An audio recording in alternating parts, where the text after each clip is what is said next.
దానికోసం ధర్నాలు చేసినాం, అది చేసినాం, ఎన్నో చేసినాం. దానికి వారు కనికరించి మళ్ళీ బండి సంజయ్ గారు శాంక్షన్ చేయించారు. మళ్ళీ కూడా కృతజ్ఞతలు చేస్తూ ఉన్నాం. మరి గవర్నమెంట్కి తెలుసు ఈనంగా బ్రిడ్జ్ చేస్తే ఎట్లా పోతుంది, మరి అటు ప్రజలకు ఎట్లా సౌకర్యం ఉంటుంది, దానికి జరిగేటువంటి యొక్క ఆ బడ్జెట్ కూడా ఎట్లా సరిపోతుంది అనేది మరి వాళ్ళు నిర్ణయిస్తారు. వాళ్ళు నిర్ణయించి 2-3 రకాల సర్వేలు చేసి మరి ఇలాగ అయితే పాత ఎలిగందలు మరి హనుమాల నుంచి వెళ్ళి గన్నేవరానికి అయితే బాగుంటుందని చెప్పేసి ఇప్పుడు సర్వే చేస్తూ ఉన్నారు. ఆ సర్వేని జీర్ణించుకోలేని కొందరు, ఉదాహరణకు ఆ మాదాపూర్ నుంచి గ్రామస్తుడైనటువంటి ఉదయ్ కుమార్ అనే పిల్లగాడు పాపం మరి నాకు తమ్మి ఎందుకు అబద్ధాలు ఆడతావు, ఎందుకు చేస్తావు, రాష్ట్ర యువజన సంఘం నాయకుడు అట ఆయన. మరి నిన్ను ఇవ్వలేనుకున్నారు తమ్ముడా, ఎందుకు నువ్వు అట్లా చేసి మరి ప్రజలందరినీ కూడా నువ్వు తప్పుతో పట్టిస్తున్నావు.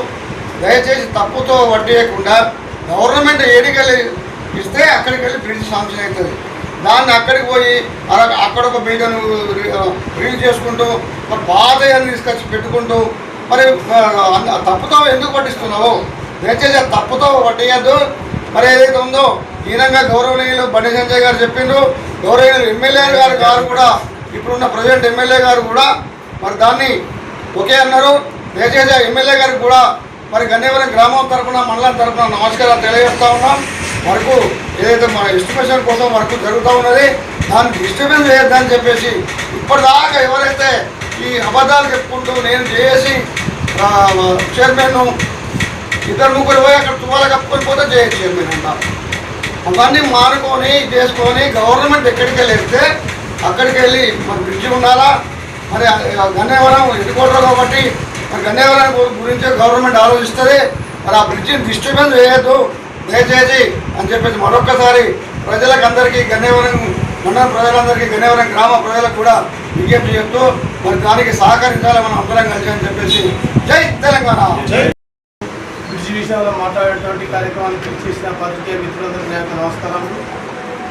ముఖ్యంగా గన్నేవరం అభివృద్ధి విషయంలో ఎవరు కానీ ఆ అభివృద్ధిని అడ్డుకునేటువంటి ప్రయత్నం చేయొద్దని నేను సభాముఖంగా వారికి నమస్కారాలు చెప్పి తెలియజేస్తున్నాను. ఎందుకంటే మండల కేంద్రం అభివృద్ధి చెందుతనే చుట్టూన్న గ్రామాలు కూడా అభివృద్ధి చెందుతాయి.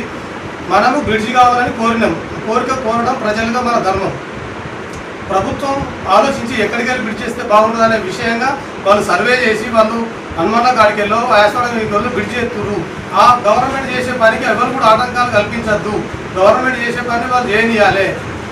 ముఖ్యంగా గౌరవ ఎంపీ బండి సంజయ్ గారు మనకు బ్రిడ్జ్ శాంక్షన్ చేసినందుకు ఎంపీ గారికి సంజయ్ కుమార్ గారికి కృతజ్ఞతలు తెలియజేసుకుంటూ అలాగే ఎమ్మెల్యే ప్రొఫెసర్ సత్యనారాయణ గారికి కూడా మా గన్నేవరం గ్రామం తరఫున కృతజ్ఞతలు తెలియజేసుకుంటూ ఇప్పుడు ఎక్కడికెళ్ళి అయితే బ్రిడ్జి కార్యక్రమాలు నడుతున్నాయో ఆ పనులు అదేవిధంగా తొందరగా ఆడికెళ్ళే పూర్తి చేయాలని మీరు ఇచ్చిన హామీ నిలబెట్టుకోవాలని మీకు వేడుకుంటూ గన్నేవరం అభివృద్ధి విషయాలు ఎవరు కూడా ఆటంకాలు సృష్టించదని నేను నమస్కారాలు తెలియజేసుకుంటున్నాను.